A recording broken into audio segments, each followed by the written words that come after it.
నేను రజని, సైకాలజిస్ట్ని. కుళ్ళుబోతులంటే ఎవరో కాదండి, సింపుల్గా మన దగ్గర ఉన్నది వాళ్ళ దగ్గర లేదని, మనం సాధించిన సక్సెస్ని వాళ్ళు సాధించలేకపోయారని మనల్ని సాధించేవాళ్ళు. వీళ్ళని ఎదుర్కోవటం చాలా సింపుల్ అండి. ఈ కుళ్ళుబోతులు కొంతమంది ఇన్స్టెంట్గా వాళ్ళ కుళ్ళును కక్కేస్తారు. కొంతమంది పక్కన ఉన్న వాళ్ళకి మన మీద చాడీలు లేదంటే వాళ్ళ కుళ్ళు అంతా వెళ్ళబోసుకుంటారు.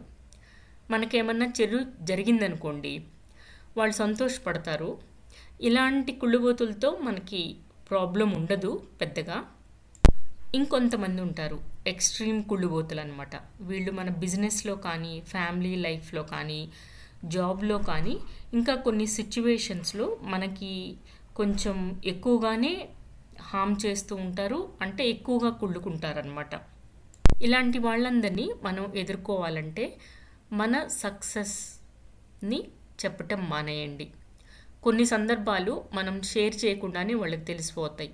అంటే మన ఇళ్లలో జరిగే ఫంక్షన్స్ కానీ, గృహప్రవేశాలు కానీ, మనం కట్టుకున్న ఇళ్ళు, మన పిల్లల సక్సెస్ని చూసి వాళ్ళు కుళ్ళుకుంటారు, కుళ్ళు మాటలన్నీ అంటూ ఉంటారు. ఇలాంటి వాళ్ళని స్లోగా పట్టించుకోవటం మానేయండి.